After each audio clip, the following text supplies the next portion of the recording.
What if I told you that there's a hidden pattern behind many of the iconic fantasy characters that we love? One you can't unsee anymore once you've seen it. I've spent over 20 years dissecting the DNA of legendary characters, from Gandalf to Daenerys Targaryen. And during my research, I came across a revolutionary approach to character creation that will change the way you write forever.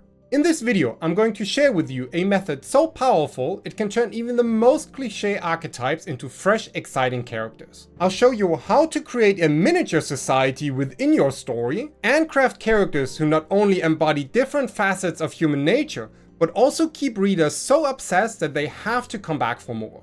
But if you implement this secret the wrong way, you'll actually end up writing two-dimensional characters that no one will remember. So first, we need to know what to avoid. Imagine this: you've poured your heart into crafting an intricate fantasy world filled with magic, wonder, and political intrigue. But when you introduce your characters, something feels off. They don't quite mesh with the richness of your world. This is a challenge many fantasy writers face, and it's not always about making a mistake, it's about finding the right balance. One common issue is creating characters that don't quite fit the story you're trying to tell. This doesn't mean every character needs to be deeply complex. Sometimes a purely evil villain or a paragon of virtue serves the narrative perfectly. The key is intention. Are your characters the way they are because that's what the story needs, or because it's the default? Another aspect to consider is the use of archetypes. The wise mentor, the chosen one, the dark lord. These are classic for a reason. They resonate with readers and can be incredibly effective when used well.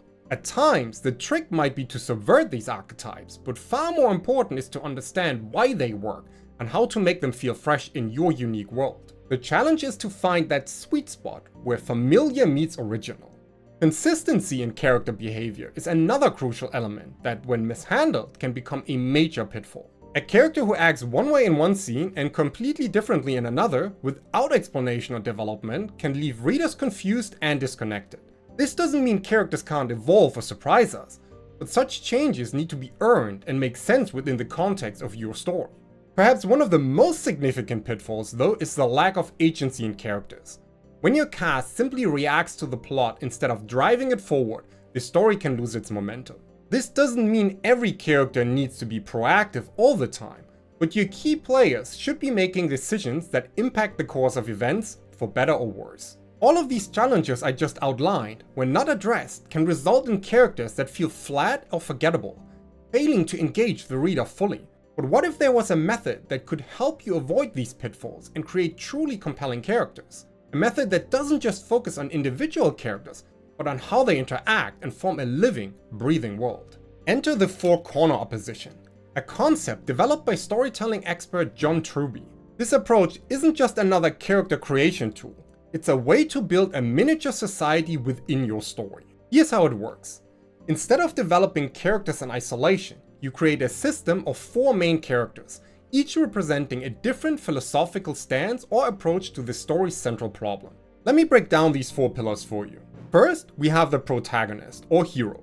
This isn't just your main character, they represent one specific way of addressing the story's central problem. In a fantasy setting, maybe they believe in using magic responsibly, or perhaps they think the old ways of your world need to change. Next then, we have the opponent, often called the antagonist. Now here's where many writers go wrong. They make their opponent purely evil, but your opponent should have an opposing yet understandable viewpoint. If your protagonist wants to democratize magic, maybe your opponent believes magic should be restricted to protect the realm. The third corner then is the ally.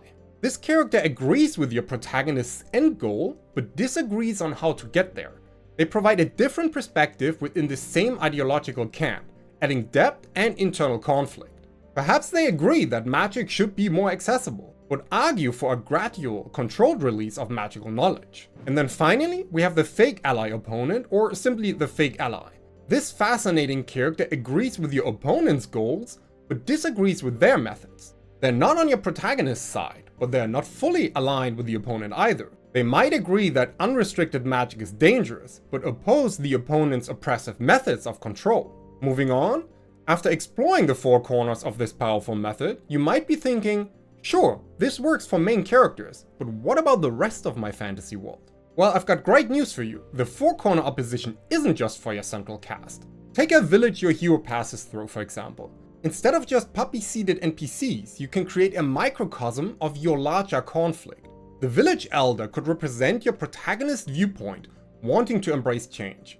The local merchant might be your opponent, fearing how new ideas could disrupt their business. The blacksmith's apprentice could be the ally, eager for change but cautious about its pace. And the seemingly friendly innkeeper? They are your fake ally, secretly working against change while pretending to support it. Suddenly, this simple village becomes a testing ground for your hero's ideas, a place where the larger themes of your story play out in miniature. But always remember here, the goal isn't to create rigid categories, but to spark your imagination. Let these corners blend and blur. Let characters shift their allegiances. That's where the really juicy storytelling happens. Now that you understand the power of the four-corner opposition, let's dive into how you can weave these characters into a rich, interconnected web that will bring your fantasy world to life. Let's start again with the core four. Your protagonist, opponent, ally, and fake ally are not just standalone characters. They are the anchors of the entire narrative. Begin by exploring how these four interact with one another. What's the history between your protagonist and opponent? How did your ally come to support your hero's cause? What secret motivations drive your fake ally's deceptions? But don't stop just there. For each of these core characters, create a mini-web of their own connections. Who are their friends, their family, their mentors? Each of these connections is an opportunity to deepen your world and add nuance to your central conflict. And here's where it gets even more interesting. Look for unexpected connections between these mini-webs. Maybe your protagonist's childhood friend is now working for the opponent. Or perhaps your ally's sibling sympathizes with the fake ally's perspective. These cross-connections add depth and complexity to your world, creating a rich backdrop for your main conflict. Now, if you found anything useful in the video so far, please consider giving it a like to help me grow the channel. Thank you. Creating your character web is just the beginning though. How do you keep this web dynamic and engaging throughout your story? That's where evolving relationships and character arcs come into play. Think of your character web as a living entity. It breathes, grows, and changes as your story unfolds. This evolution is the heartbeat of your narrative, driving character development and keeping readers on the edge of their seats. Let's start with your protagonist. Their journey isn't just about overcoming external obstacles, it's about internal growth. How does their perspective shift as they encounter different viewpoints? Maybe they start to see the validity in their opponent's stance, or question the methods of their ally. Your opponent too should evolve. Perhaps they begin to doubt their own convictions, or double down on their beliefs in the face of challenge. This evolution creates a dynamic tension that keeps your conflict fresh and engaging. The ally's arc often involves a test of loyalty. As the stakes rise, do they stay true to the protagonist's cause, or do they waver? This internal struggle can lead to powerful moments of decision that resonate with readers. And let's not forget the fake ally. Their arc might involve a gradual reveal of their true nature, or perhaps an unexpected redemption. The key is to keep readers guessing, never quite sure where these characters' loyalties truly lie. But character evolution isn't just about individual arcs. It's about how these arcs intersect and influence each other. A decision made by the protagonist might push the ally closer to the opponent's viewpoint.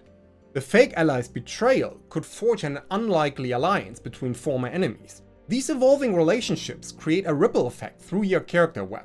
Side characters react and adapt, alliances shift, and the balance of power in your world is constantly in flux.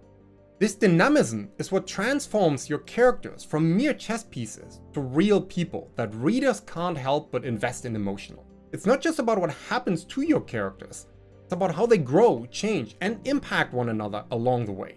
Creating compelling characters isn't just about making them complex or giving them interesting backstories though. It's about striking the perfect balance between familiarity and uniqueness. This balance is what makes your characters relatable, yet intriguing, recognizable, yet surprising. Familiarity is the hook that draws readers in.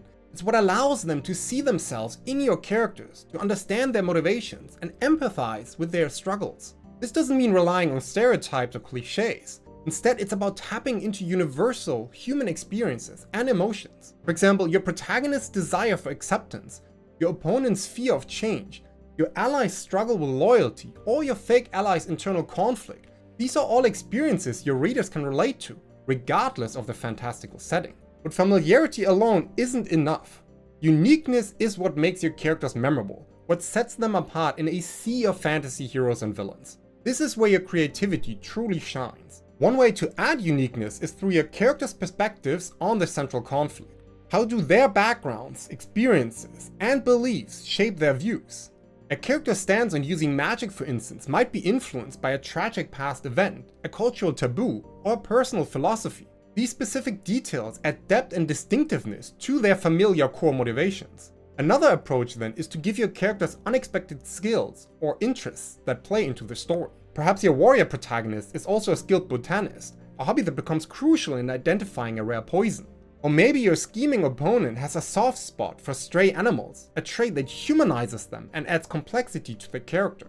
The key is to blend the familiar and the unique seamlessly. Each character should have recognizable traits that anchor them, paired with distinctive qualities that make them stand out. This combination creates characters that feel real and multidimensional, characters that stay with readers long after they've finished your story.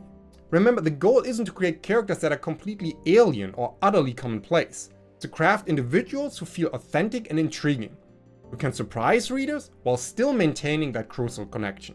As powerful as the four-corner opposition method is though, implementing it can come with its own set of hurdles. Let's tackle some common challenges head on and explore how to overcome them. First, you might find yourself struggling to differentiate your characters, especially when they share similar goals. Remember here, the key lies in their methods and motivations. Your protagonist and ally may both want to save the kingdom, but their approaches and reasons why can be vastly different. Deep dive into each character's background and values to uncover these distinctions. This focus on distinction ties directly into another challenge, maintaining consistency while allowing for character growth. It's a delicate balance.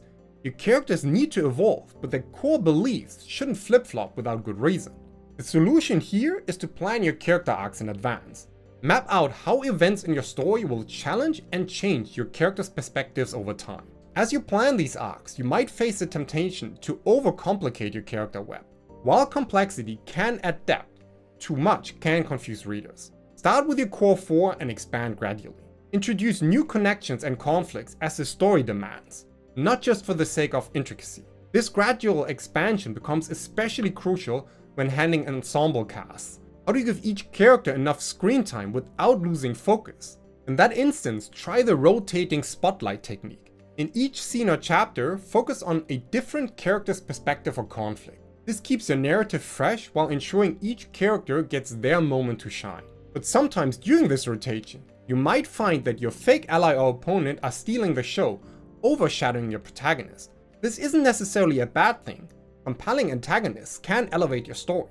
However, ensure your protagonist remains active and central to the plot. Give them unique challenges that only they can overcome. And as the last pitfall, as you navigate these challenges, don't let the method constrain your creativity. The four-corner opposition is a tool, not a rigid rule.